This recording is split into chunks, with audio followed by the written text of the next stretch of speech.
Well, good morning. I'm going to try and be very brief so as not to keep you away from the really important part of the meeting.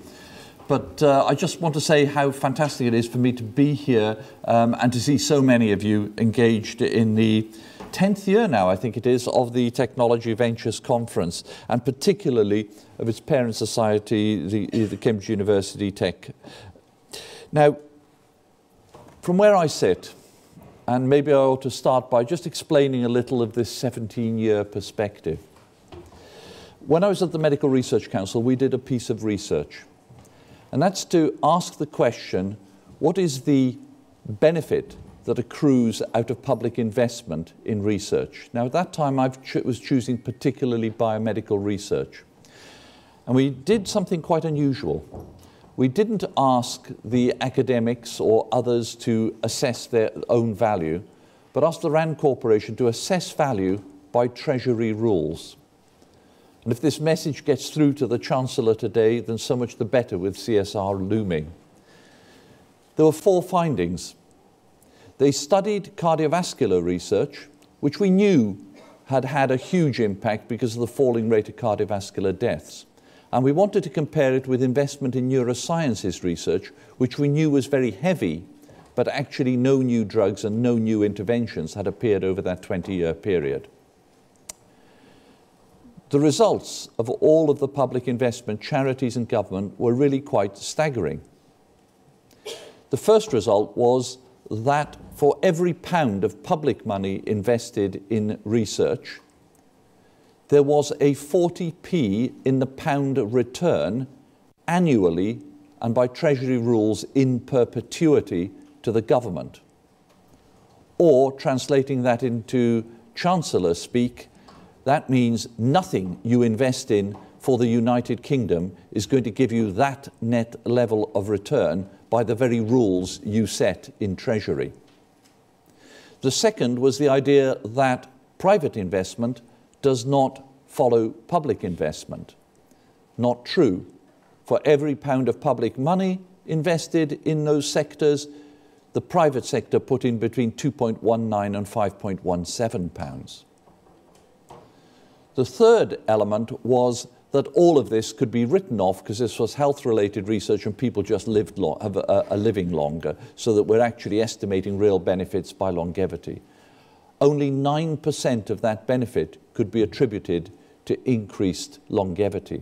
In other words, it was the research and development process itself that was generating the return to the United Kingdom PLC. The downside of all of this was, and it echoes similar research in the United States and in Australia and other parts of the world, that no matter what you did, from the time of a discovery at the bench, it took 17 years before it would accrue benefit in straight clinical terms. And you might say this is all red tape and we cut more red tape and everything else. It's amazing that that number is so constant wherever you look around the world. And that number does have to be cut, because otherwise entrepreneurship in this vital sector for the United Kingdom will not be able to thrive. And that's my background, and that's why I believe entrepreneurship really matters, because what entrepreneurship can do is going to be good for people and good for society at the end of the day, because we can help bring results to people much faster. When I moved to Cambridge, the one thing that's very clear at Cambridge is that Cambridge ideas change the world, and they continue to do so. Some might argue that not all for the better. If you talk to some of the Luddites around GM crops, you will understand that they will not view this with great enthusiasm. However, I tend to. But increasingly, with the help of societies like CUTEC and our students, graduate and undergraduate, all of them are contributing to the body of enterprise activity in Cambridge, which has in itself far-reaching effects. This ingenuity that you're actually showing is powerful for 2 reasons. It's voluntary. Nobody in Cambridge is forcing students to engage with the tech society, but they do so. It's now one of the largest groupings within the university itself. They want to do so. They want to learn more. And it fuels, ultimately, the Cambridge phenomenon. And again, some simple facts about this. Just remember, Cambridge is very, very small in global terms.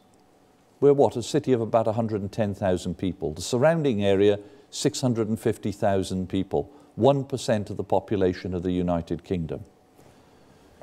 The net result over 40 years of the university interacting with the local community, with local entrepreneurs and with business in this sector has resulted in over 1,500 technology-based firms in the Cambridge area.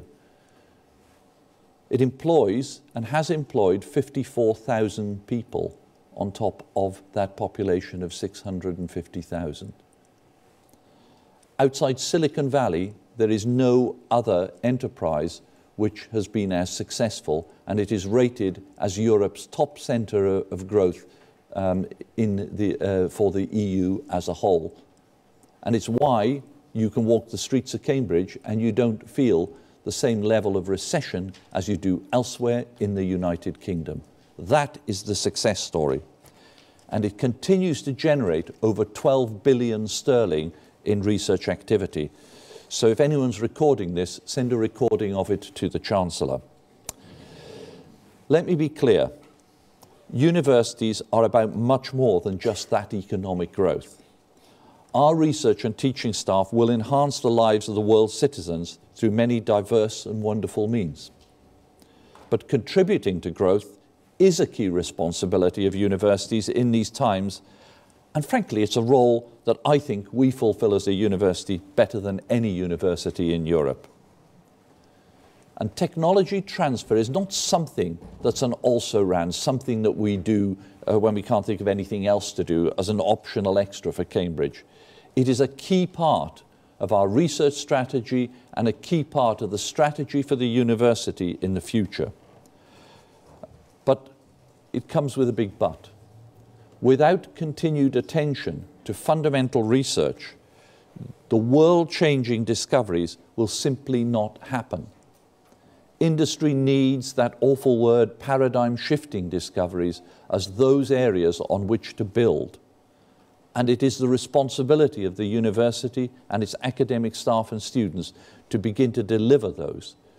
So our successes are built on a continued investment in fundamental research, which fuels applied research, which in turn can fuel the success of the Cambridge phenomenon here.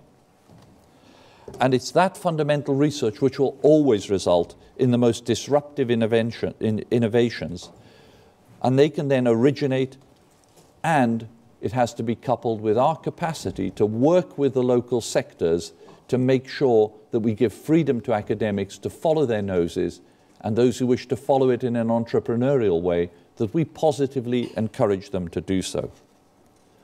I also believe that that freedom has a big effect on students, and that just the membership of this society speaks for itself as to how much that is something that students here value.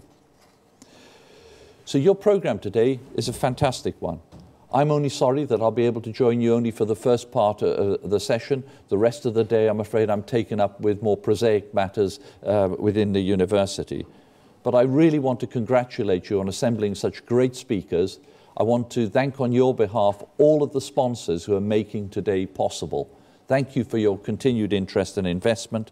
And all I can say is I wish you, the Technology Ventures Conference, a happy 10th anniversary, and hope that your success will continue well into the future, because the bottom line is the university needs you, it needs the students' engagement in this process, and it's something that is there and has to be there for the future well-being of the University of Cambridge, and dare I say it, of UK PLC itself. Thank you very much.